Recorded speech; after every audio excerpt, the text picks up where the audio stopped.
दरबार शरीफ टीवी ওরে ধারের বলে পায়ের কান্দনা পায়ের পরে থাকে না দুঃখের দরদি আমার জনম দুঃখী মা গর্ভধারণী মা জনম দুঃখী মা দুঃখের দরদি আমার জনম দুঃখী মা ওরে 10 মাস 10 দিন মায়ে গর্ভে দিতে থাক আল্লাহর ইচ্ছাতে মুরা ভাবে আইলাম ভাই 10 মাস 10 দিন গর্ভে ছিলাম না। এখানে ইউটিউবে কি শোনা জানেন যে 10 মাস 10 দিন মোরা মায়ের গর্ভে দিছে ঠাই রক্ত মাংস খাইয়া মোরা ভাবে আইলাম ভাই, এরকম আমরা শুনেছি কি শুনিনি? কিন্তু খোদার কসম খেয়ে বলছি পবিত্র স্টেজ ওলামায়ে কেরাম উপস্থিত, কোন বাচ্চা যখন মায়ের গর্ভে থাকে না রক্ত মাংস কোন বাচ্চাকে খায় না আল্লাহ খাওয়ার শক্তি দেয়, বরং ওই বাচ্চার মুখটা খোলেই না, লাগানো থাকে। কেন? যদি খুলে যায় তাহলে নাপাক রক্ত নাপাক কোষগুলো মুখে ঢুকে যাবে। আমি আল্লাহ, আমাকে আল্লাহ বলে এই মুখ দ্বারা দিয়ে আমাকে আল্লাহ বলে ডাকবে, এই মুখ দ্বারা দিয়ে রাসূল বলে ডাকবে, এই মুখ দ্বারা দিয়ে জিকির করবে। এই জন্য মহান রব্বুল আলামিন ওই মুখে মায়ের রক্তপুঞ্জগুলো পেটের মধ্যে যাবে, যার কারণে আল্লাহ রাব্বুল আলামিন মায়ের গর্ভে থাকার সময় আল্লাহ মুখ খোলালেন না, বলেন রিজিকটা মায়ের নাভি দ্বারা দিয়ে, সন্তানের নাভি দ্বারা দিয়ে আল্লাহ রাব্বুল আলামিন দান করেন। সুবহানাল্লাহ, নারে তাকবীর, নারে রিসালাত, নারে হায়দারি, নারে তাকবীর, নারে রিসালাত। এইজন্য কোন বাচ্চার মুখ মায়ের গর্ভে খোলা থাকে না, নাভি দ্বারা দিয়ে রিজিক প্রদান আল্লাহ করেন। জি, এই জন্য আমরা ইউটিউবে শুনেছি রক্ত মাংস খাইয়া আমরা ভবে আইলাম ভাই, এটা ভুল কথা, এটা একদম সরাসরি গেল, একদম ভুল। এই জন্য আমি সেটাকে আপডেট করে চেঞ্জ করে দিয়েছি কি 10 মাস 10 দিন মায়ে গর্ভে দিছে ঠাই আল্লাহর ইচ্ছাতে মোরা ভবে আইলাম ভাই। ওরে ভূমিষ্ঠ হইয়া আমি উঠিলাম কান্দিয়া, শান্ত করিল মায়ের বুকের দুগ্ধ দিয়া। সুবহানাল্লাহ, সুবহানাল্লাহ। এখানে আরেকটা আপনাকে বুঝাই। ও ভাই, আপনাদের গ্রামে গাই আছে? যে গরুটা বাচ্চা দেয় ওকে কি বলেন? গাই বলেন তো? এই গাই, আচ্ছা একটা গাই দিনে কয় লিটার করে দুধ দেয়? কয় কিলো? 5-7 কিলো নাকি? 5-7 কিলো। আচ্ছা 5-7 কিলো বাদ দেন, 1 কিলো করেই ধরেন। দিনে যদি 1 কিলো করে হয় তো 30 দিনে কত কিলো হবে? 30 কিলো নাকি? 30 দিনে যদি 30 কিলো হয় তো 365 দিনে কত কিলো হবে? 365 কিলো। ঠিক বলেছে, 365 কিলো হবে। আচ্ছা আমরা মায়ের স্তন থেকে যে দুধ পান করেছে খুব ধ্যান দিয়ে শুনুন। দেখুন, ঘন্টার ঘন্টার বক্তব্য হবে না, যখন বিরক্ত হবেন লোক দেখাবেন একদম আউট হয়ে চলে যাবে, অসুবিধা কিছু নেই। আপনারা বিরক্ত হচ্ছেন? চলবে না, বন্ধ হবে? চলবে, চলবে। তাহলে হাত তুলে দেখেন কারা কারা বলছেন চলবেন না। সুবহানাল্লাহ। ওরা বলে আমরা তো অ্যাক্সিডেন্ট হয়ে গেলাম। আগে আসেন, সামনে একটু আগে আসেন, ভালো লাগবে। আগে তো আসতে বলতে আগে আসেন না, আসলে ভালো হতো।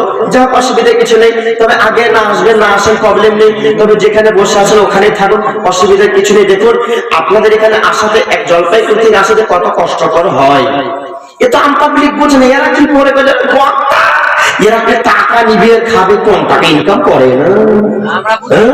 জি, অনেক লোক আছে বোঝে না ভাই। হ্যাঁ, অনেক লোক আছে বোঝে না। জি, আসল কথা দেখেন, সফর করা যে কত কষ্ট, যারা বিদেশ থেকে আসে, কেরালা থেকে আসে, ওদেরকে জিজ্ঞাসা করবেন। হ্যাঁ, কত কষ্ট হয়, সত্যি খুবই যেন কষ্টজনক গাড়িতে সফর করা। আর বর্তমান সময় আমাদের আরো বিপদ হয়ে গেছে। জি জি, না 4 চাকা আমরা নেই, ও ফুজুল খরচার দিকে আমি নেই। জি না, আল্লাহ পাক রব্বুল আলামিন দেখুন, একটা 4 চাকা আনতে গেলে বহুত খরচা। আপনাকে যদি বলি হ্যালো 20,000 টাকা লাগবে, বলে মোর বিষয়গুলো কত খরচা, এটা 4 চাকা আনতে গেলে কত টাকা খরচা করে জানো না? জি, খুব মহা সমস্যা। ইমাম যদি জোরে হাঁটে বলে মালটা বাদ দিয়ে গেছে, আর যদি আস্তে হাঁটে বলে মাল খোরা খেয়েছে রোড করে, খুব কঠিন বিপদ। এই জন্য কবি বলছেন, ওরে মায়ের কান্দন যাবজ্জীবন, তুই 4 মাসে মায়ের কান্দন রে, ওরে ঘরের পরে বাইরের কান্দন কয়েকদিন পরে থাকে না, দুঃখের দরদি আমার জনম দুঃখী মা, গর্ভধারণী মা জনম দুঃখী মা, দুঃখের দরদি আমার জনম দুঃখী মা, ওরে 10 মাস 10 দিন মায়ের গর্ভে দিছে ঠাই, আল্লাহর ইচ্ছাতে মোরা ভবে এলাম ভাই, ওরে ভূমিষ্ঠ হইয়া আমি উঠিলাম কান্দিয়া, শান্ত করিল মায়ের বুকের দুধ দিয়া। সুবহানাল্লাহ।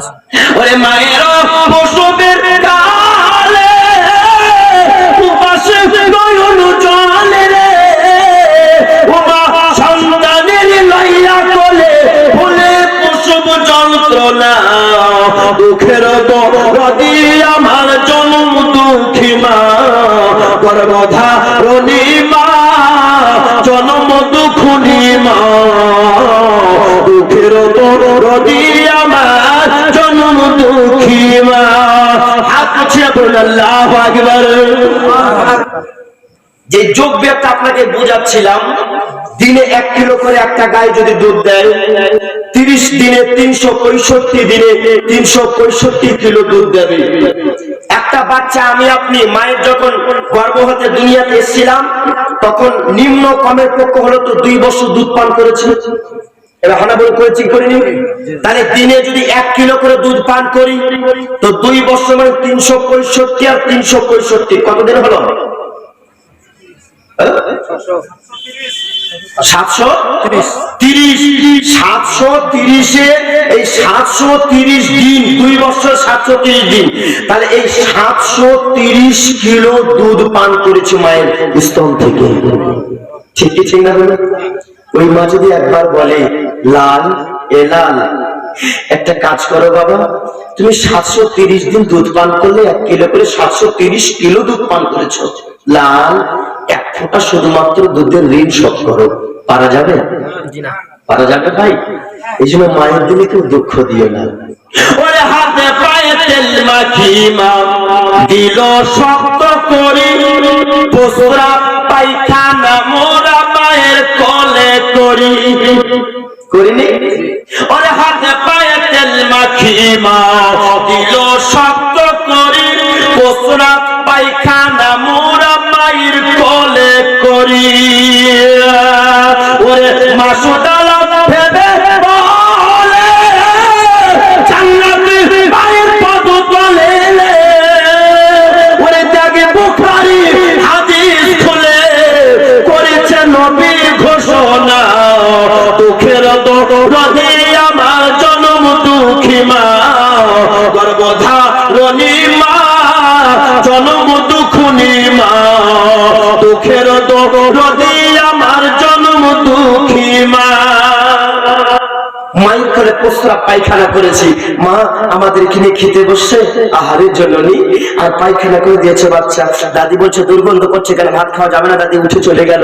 দাদু বলছে দুর্গন্ধ, এখানে ভাত খাওয়া যাবে না, চলে গেল। সবাই চলে গেল, এই দুর্গন্ধ অবস্থাতে একজন ভাত খেয়ে নিল, আহার করে নিল। তিনি কে বলুন তো? মা। এই মায়ের মতো কেউ হবে না। এই যুবক, 3 দিনের সাথে পেয়ে মাকে যেন ভুলে যেও না। শোনো, গ্রামে যখন পীর সাহেব আসে, পীর সাহেব আসলে কত প্রকার খানা জোগাড় করে। আমি বলবো না তাদেরকে খাওয়াবে না, আমি বলছি না এই কথা, তেনাদেরকে খাওয়াতে হবে।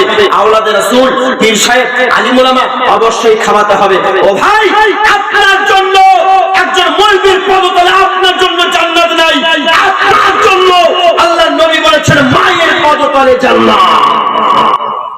তুমি একজন বক্তাকে, একজন ইমামকে, একজন মৌলবীকে খায় না, পীর সাহেব খাচ্ছে না, বলছে বেটা আমার তো সুগার, বলছে হুজুর খারাপ বহরমপুর থেকে মিষ্টি নিয়ে এসেছি, খাবেন না মানে? খুব সুগার, খেয়ে খেয়ে আপনি মরণ, তা ভালো খেতে হবে আপনাকে?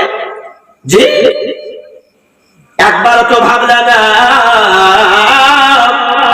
পীর সাহেবকে জুলুম করে খাওয়ালে জন্য, তোমার মায়ের জন্য একবার তুমি কি পারলা না ওই টোটো চালিয়ে, অটো চালিয়ে, রিক্সা চালিয়ে আপনার কাজ করে সারাদিন কাজ করার পরে তোমার মায়ের জন্য কি পারলা না একটা বেদনা আমার পরে তোমার মাকে যদি সন্ধ্যাবেলায় বলতে, ও মা গো এই যে তোমার জন্য আজকে ইনকাম ভালো হয় নাই, আজকে ব্যবসা ভালো হয় নাই, তাই জন্য